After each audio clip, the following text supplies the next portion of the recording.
श्री राम जय राम जय जय राम।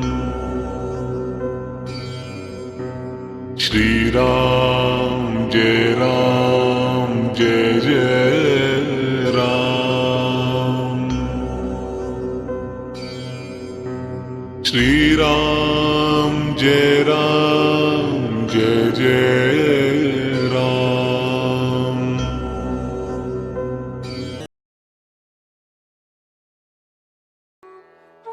षट्त्रिंशः सर्गः। देवताओं का शिव पार्वती को सुरत क्रीड़ा से निवृत्त करना तथा उमा देवी का देवताओं और पृथ्वी को शाप देना। विश्वामित्र जी की बात समाप्त होने पर श्री राम और लक्ष्मण दोनों वीरों ने उनकी कही हुई कथा का अभिनंदन करके मुनिवर विश्वामित्र से इस प्रकार कहा। ब्रह्मन, आपने ये बड़ी उत्तम धर्मयुक्त कथा सुनाई। अब आप गिरिराज हिमवान की ज्येष्ठ पुत्री गंगा के दिव्य लोक तथा मनुष्य लोक से संबंध होने का वृत्तांत विस्तार के साथ सुनाइए, क्योंकि आप विस्तृत वृत्तांत के ज्ञाता हैं। लोक को पवित्र करने वाली गंगा किस कारण से 3 मार्गों में प्रवाहित होती हैं? सरिताओं में श्रेष्ठ गंगा की त्रिपथगा नाम से प्रसिद्धि क्यों हुई? धर्मज्ञ महर्षि, तीनों लोकों में वो अपनी 3 धाराओं के द्वारा कौन कौन से कार्य करती हैं? श्री रामचंद्र जी के इस प्रकार पूछने पर तपोधन विश्वामित्र ने मुनिमंडली के बीच गंगा जी से संबंध रखने वाली सारी बातें पूर्ण रूप से कह सुनाई। श्री राम, पूर्व काल में महातपस्वी भगवान नीलकंठ ने उमा देवी के साथ विवाह करके उनको नववधु के रूप में अपने निकट आई देख उनके साथ रति क्रीड़ा आरंभ की।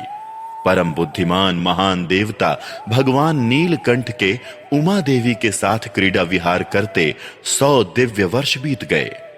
शत्रुओं को संताप देने वाले श्री राम इतने वर्षों तक विहार के बाद भी महादेव जी के उमा देवी के गर्भ से कोई पुत्र नहीं हुआ। ये देख ब्रह्मा आदि सभी देवता उन्हें रोकने का उद्योग करने लगे। उन्होंने सोचा, इतने दीर्घ काल के पश्चात यदि रुद्र के तेज से उमा देवी के गर्भ से कोई महान प्राणी प्रकट हो भी जाए तो कौन उसके तेज को सहन करेगा? ये विचार कर सब देवता भगवान शिव के पास जा उन्हें प्रणाम करके यूं बोले, इस लोक के हित में तत्पर रहने वाले देव देव महादेव देवता आपके चरणों में मस्तक झुकाते हैं। इससे प्रसन्न होकर आप इन देवताओं पर कृपा करें। सुरश्रेष्ठ, ये लोक आपके तेज को नहीं धारण कर सकेंगे, अतः आप क्रीड़ा से निवृत्त हो वेद बोधित तपस्या से युक्त होकर उमा देवी के साथ तप कीजिए। तीनों लोकों के हित की कामना से अपने तेज को तेज स्वरूप अपने आप में ही धारण कीजिए। इन सब लोकों की रक्षा कीजिए, लोकों का विनाश ना कर डालिए प्रभु। देवताओं की ये बात सुनकर सर्वलोक महेश्वर शिव ने बहुत अच्छा ऐसा कहकर उनका अनुरोध स्वीकार कर लिया। फिर उनसे इस प्रकार कहा, देवताओं, उमा सहित मैं अर्थात हम दोनों अपने तेज से ही तेज को धारण कर लेंगे। पृथ्वी आदि सभी लोकों के निवासी शांति लाभ करें। किंतु सुरश्रेष्ठ गण, यदि मेरा ये सर्वोत्तम तेज क्षुब्ध होकर अपने स्थान से स्खलित हो जाए तो उसे कौन धारण करेगा? ये मुझे बताओ। उनके ऐसा कहने पर देवताओं ने वृषभध्वज भगवान शिव से कहा, भगवान, आज आपका जो तेज क्षुब्ध होकर गिरेगा उसे ये पृथ्वी देवी धारण करेगी। देवताओं का ये कथन सुनकर महाबली देवेश्वर शिव ने अपना तेज छोड़ा, जिससे पर्वत और वनों सहित ये सारी पृथ्वी व्याप्त हो गई। तब देवताओं ने अग्निदेव से कहा, अग्नि, तुम वायु के सहयोग से भगवान शिव के इस महान तेज को अपने भीतर रख लो। अग्नि से व्याप्त होने पर वो तेज श्वेत पर्वत के रूप में परिणत हो गया। साथ ही वहां दिव्य सरकंडों का वन भी प्रकट हुआ, जो अग्नि और सूर्य के समान तेजस्वी प्रतीत होता था। उसी वन में अग्नि जनित महातेजस्वी कार्तिकेय का प्रादुर्भाव हुआ।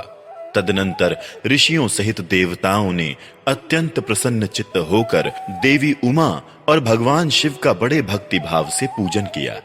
श्री राम इसके बाद गिरिराज नंदिनी उमा के नेत्र क्रोध से लाल हो गए। उन्होंने समस्त देवताओं को रोषपूर्वक शाप दे दिया। वो बोली, देवताओं, मैंने पुत्र प्राप्ति की इच्छा से पति के साथ समागम किया था, परंतु तुमने मुझे रोक दिया। अतः अब तुम लोग भी अपनी पत्नियों से संतान उत्पन्न करने के योग्य नहीं रह जाओगे। आज से तुम्हारी पत्नियां संतानोत्पादन नहीं कर सकेंगी, संतानहीन हो जाएंगी। सब देवताओं से ऐसा कहकर उमा देवी ने पृथ्वी को भी शाप दिया।